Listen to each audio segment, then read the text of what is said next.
Hello, and welcome to my spoken word channel. My name is Stephen Lackey, but like any other label, that name is simply a collection of letters that make sounds to convey meaning, a meaning which may have varying connotations for those who voice and or hear it. The spoken word is much the same, its effect ranging from dissonance to resonance, apathy to revulsion, sometimes even to the same person over time. I'll be reading some of my own work today, offering analysis of its meter, rhyme scheme, and content. If you find it appealing, heartening, or evocative, or even not worth remembering, please consider the aforementioned variability of response.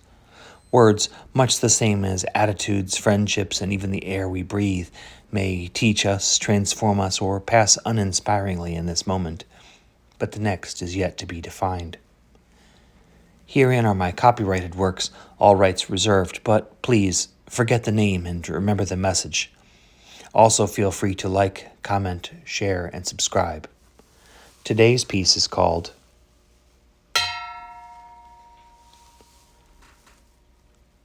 Names. My thoughts of you wear many names, some flattering, all apropos. The breeze that lilts my body hairs reminds me of your dulcet voice, its tone, your breaths, your accent, soft and lithe and free, my lilting breeze. The etched glass door, my entryway, reminds me of your willing ears. Though brows might crease, you'll sigh or wince, but always be my open door.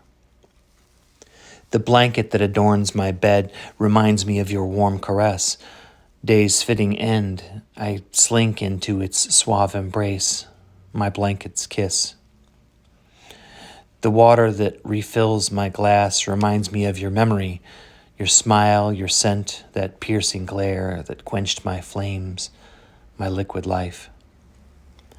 The gloaming oaks that line the yard remind me of your worldly heart, to reach toward the stars, not fear to stretch my bounds, my oaken bough. The chains around my neck and wrists remind me of your strength of will, as forged of steel, held to your cause, yet swayed if due, my stalwart chain. You might not know I treat with you when you're not there, but that's the trick, you see.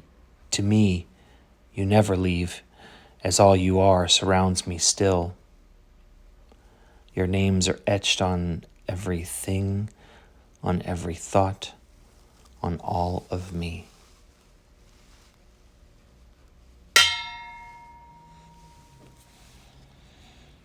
This piece is in unrhymed iambic dimeter. Its 4-line intro and coda bow up nicely the 6 metaphorical representations of and 1 direct address to the narrator's subject. I used both familiar and atypical representations of reminiscences because when your thoughts drift to someone, the triggers and resonance may both be quite unlikely. Their lessons, the way they intentionally and unintentionally shaped your thinking, ring out in the way you experience every aspect of the world, including other people. Without even intending to, it's the way I stay close to those who have touched me variously. Putting names to those feelings is unnecessary in my mind, but it was an enjoyable poetical exercise. While this piece certainly leans romantic, there are some themes which could apply more broadly and certainly seem apropos of the moment, as I recently buried my father. He was an open door and a stalwart chain, certainly. I am reminded of Rochelle Davis' voiceover as the character Sarah from the 1994 movie The Crow. If the people we love are stolen from us, the way to have them live on is to never stop loving them. Buildings burn, people die, but real love is forever.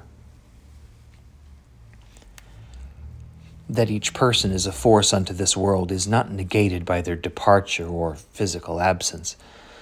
Perhaps the most honest tribute to those who've crossed our paths is to live our lives as though they mattered to us, as though they mattered, period.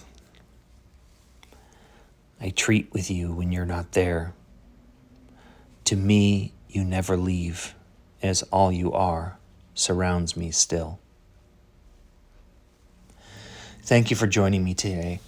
I hope it has been some mix of enlightening, entertaining, and thought-provoking, and if not, well, perhaps another time. You could have spent it any number of ways, but I sincerely appreciate that you've chosen to spend this time listening to phrases I have turned. I'd like to hear your thoughts as well. Drop a comment below regarding what your own or someone else's creative writing and/or spoken word has meant to you. Also, subscribe to my channel if you like. I'm not sure how often I'll be posting, but if you click the notification bell, you'll be among the first to know when I do. Please also consider this. I don't know exactly why you're with us today, but I know this much. You might be here to lead, and you might be here to follow, most likely something in between, but you are not here to compare, because there is no one who does you better than you. No one could ever. Someone else may have lived or spoken in some similar fashion, maybe even used some of the same words, but for you to have found a voice to express yourself by any means, in simplicity or complexity, in hushed tones or shrieks, you have become. And that is something. Start today. Embody the strength. Find a voice. Be heard.